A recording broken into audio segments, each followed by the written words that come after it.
on the night of April 18th, 1775, two distinguished American patriots, Samuel Adams and John Hancock, had dinner in this very house. And then a little bit later, around midnight, they were interrupted by Paul Revere, who was riding up the street to tell them that the British were coming. That's part of the history of the Hancock-Clark House, now in the possession of the Lexington Historical Society and open to the public for viewing. And we're here today to look at one of their prized possessions, this slant-top desk on frame. And it's even thought that George Washington himself sat at this desk and did some work. But now I'd like to show you how I built this slant-top desk. When it came time to design our desk, I chose a slant front desk. And this is nice because I can close it up when it's not being used to hide anything from public scrutiny. Also, I chose maple, which is a good hard writing surface. And to make the desk elegant, I set it up on its own frame. Now, the frame has 4 tapered legs. And I need to put a mortise in each leg to accept the rails. And I'll do that over here on the drill press. Now, I've set up the drill press with a mortising attachment, which is really just a drill bit that fits inside a square chisel, so that as you pull down on the drill bit, a hole gets drilled and then the chisel will remove the rest of the material. Now, each leg has one straight corner, the outside corner, and then the other sides are slightly tapered. And what you have to remember is that the taper is on the mortise side of the leg. Now, to make the taper, I'm going to use my tapering jig, which is just 2 pieces of wood with a hinge as a pivot. And then back on the other end, there's a little stop to put the wood up against, and an adjustable feature which really gives me an infinite number of tapers. Now, I have to remember that the taper is not going to start right up at the top here. I want it to start about 4.5 inches down so I have a nice square surface for the rails to come into. Well, a little bit of sanding will help smooth up these surfaces and remove any burn marks caused by the ripping operation.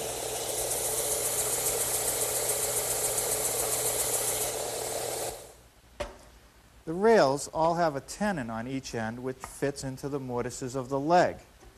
And if you look at the rail from the end, you see that the tenon is perfectly centered. And the first cut that I want to make is this shoulder cut right here. So I've set up a gauge block to give me the correct length of the tenon, and with the blade at the right height, I'm ready to go.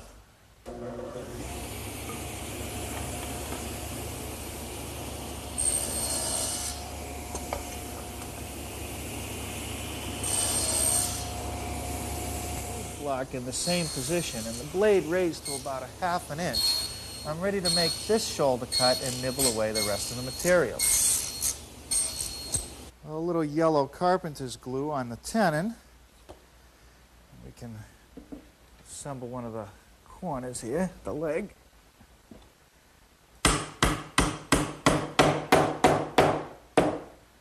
Now I'll just set it in a pipe clamp and just gently squeeze it together.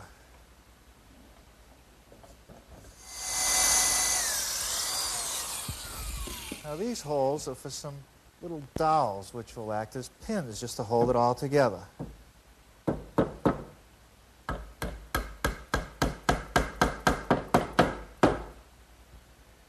Well, a couple clamps to hold the side together, and I'm ready to dowel these legs. And you know, the clamps are really only there to hold everything in place while I set the dowels. Well, now I'll just use my belt sander to remove the excess dowel.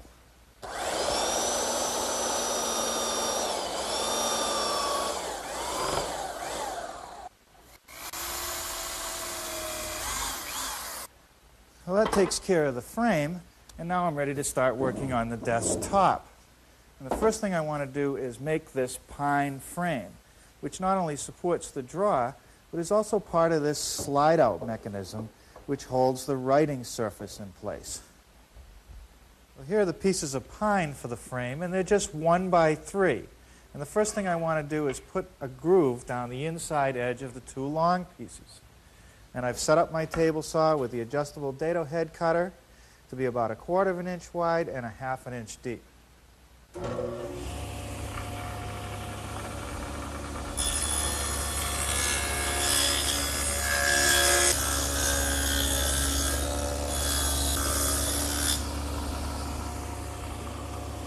End pieces have a tenon which fits into that groove, like that.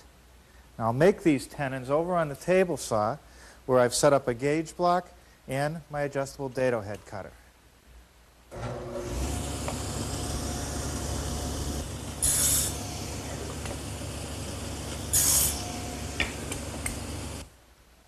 frame is held together using a little bit of yellow carpenter's glue and some brads to hold the corners.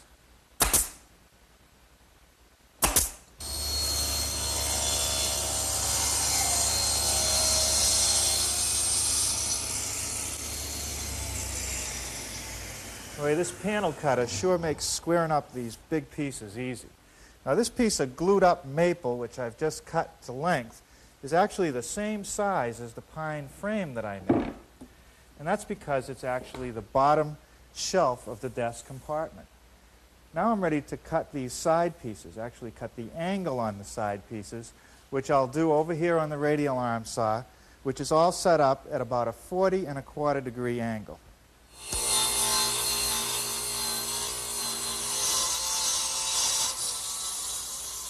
Didn't quite cut all the way through, so I'll just finish it with my back saw. If I wet this a little bit here, I think I can show you the next feature. The side panels have two dados, one at the top here for the bottom shelf, and one down here for the pine frame. Now the first one I'm going to do is for the shelf, and I've set up the table saw with the adjustable head dado cutter, and I'm ready to go.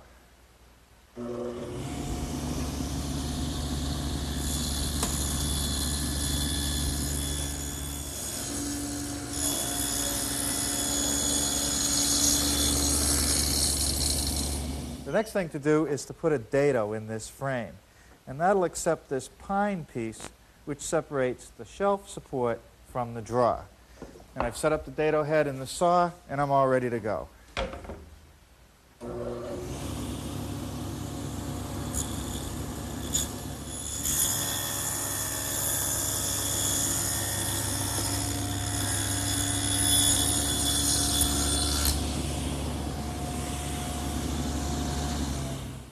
Now with the desk set on its back, I want to show you another detail.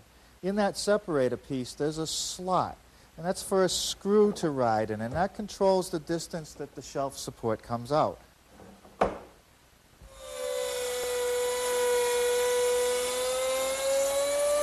The straight slot is made easily by doing a pass from each side using a 1/4 inch round nose bit. But now that screw has to be recessed so the head doesn't stick up. So I'm going to change to a tapered bit and put a little groove in there to recess that screw head.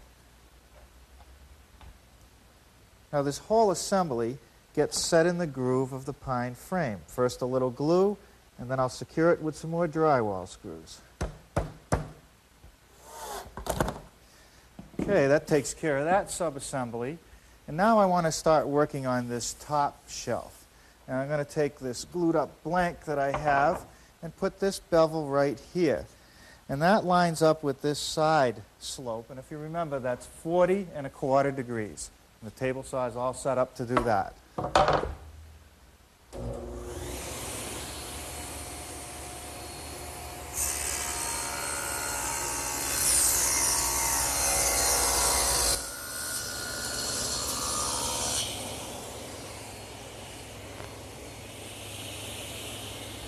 I want to just knock off this bottom corner like this. So I'll leave the blade at the same angle, and I've moved the fence just a little bit further away.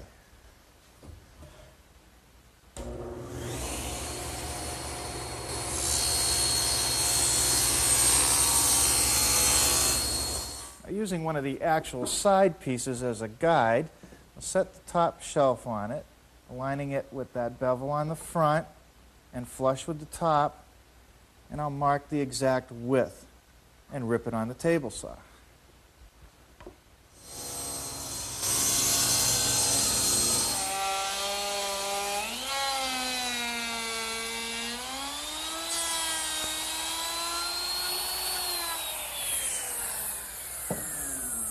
Well, good morning.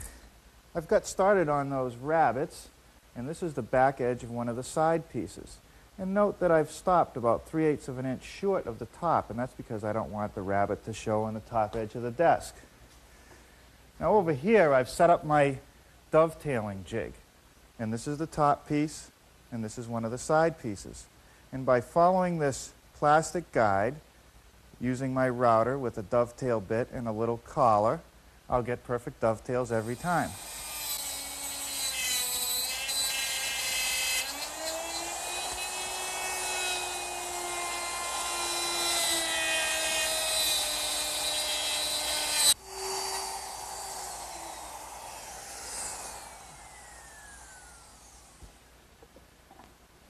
We'll assemble this thing and see how it fits. Okay, the bottom shelf. This dado. 2 dados of the other side.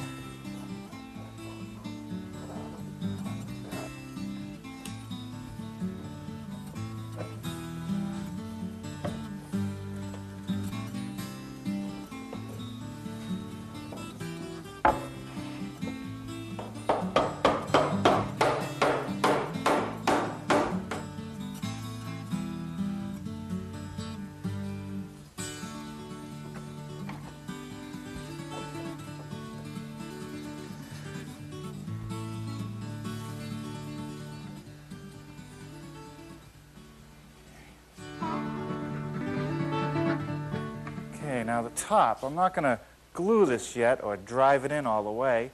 I just want to set it in place to make sure the case is properly aligned. Well,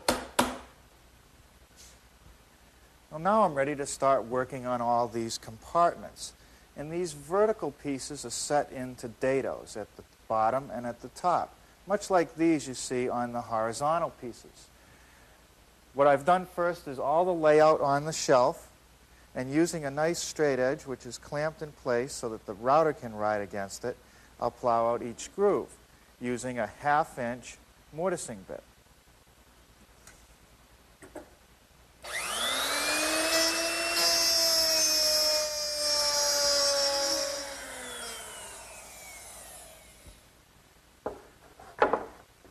That's good. Now at the top and bottom of all the vertical pieces, there's this little notch. And that's so I can conceal the end of the dado. And I just nibble those out on the table saw. And now I'm ready for some assembly.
where you can never have enough clamps for a project like this. I'm going to let that set for a while the glue cures and turn my attention to this slant top, which is a series of boards glued together with breadboard edges. And these breadboard edges are going to help keep that top nice and flat. And the first thing that I want to do is put a groove in those edge pieces, and to do that I'm going to use my router with a 1/4-inch slot cutter.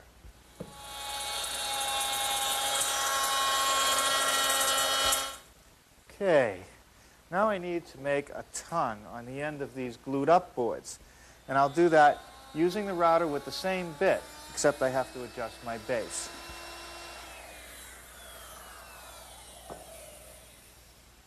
Well, now I'm going to have to knock the corners of this tongue off so it'll fit in the groove. And to do that, I'm just going to use a saw and a chisel.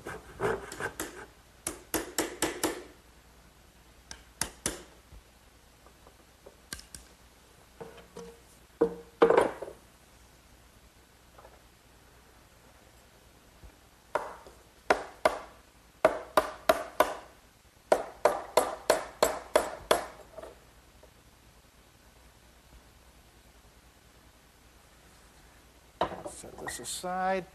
And I think the glue is dry enough to take the clamps off this case and start working on the face frame.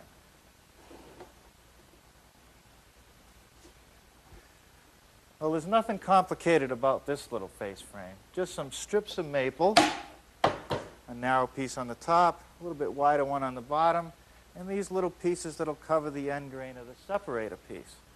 Now I'm just gluing and nailing these in place.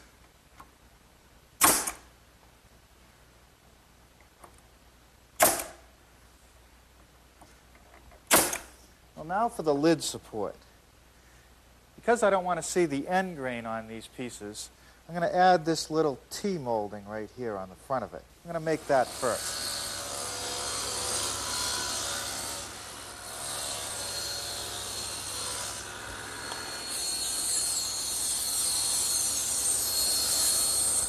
Now a groove in the end of the support.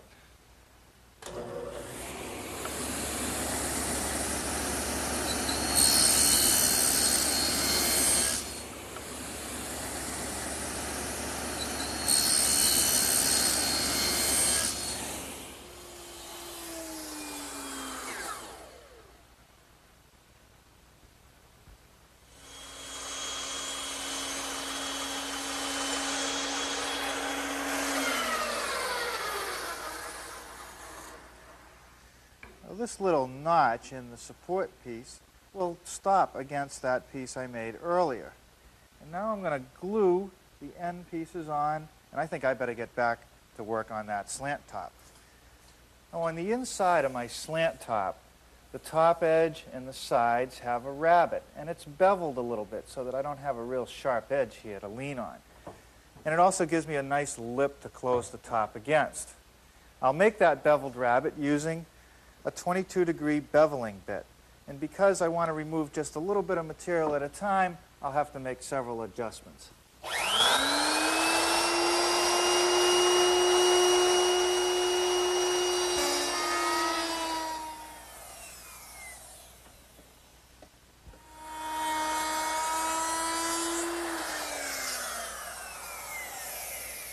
Well, that nice beaded edge will be the finished edge for the top side of the slant top.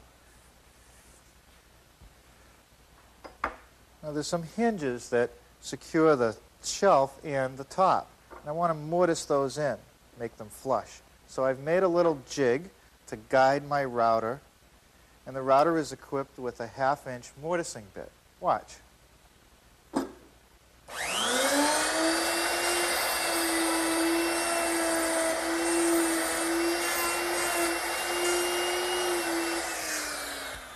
with the mortise cut, I've got to square up those little corners. And for that, I'm just going to use a little corner chisel. Now some pilot holes for the screws.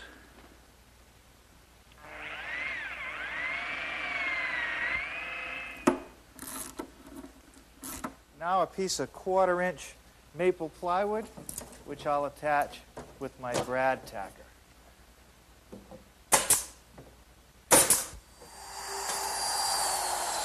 I've been making some of the parts for these little drawers. Let me show you how they go together.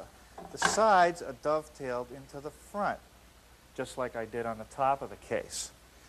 Then I put a 1/4-inch groove in the sides and the front over on the table saw, and that's for this plywood bottom.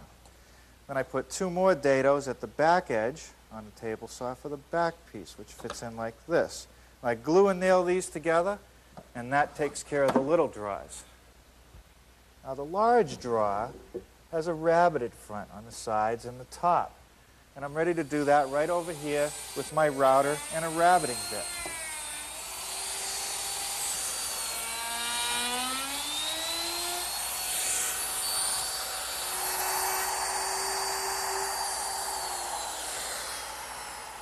Well, now I just dovetail the sides and the front.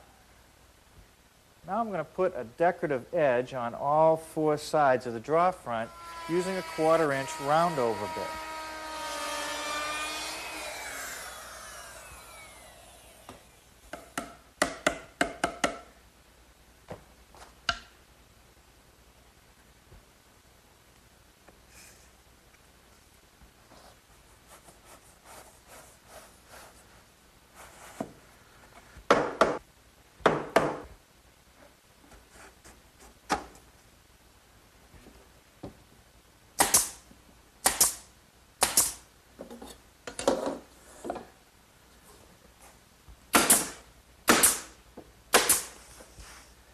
And now a little scotia molding to go around the bottom edge.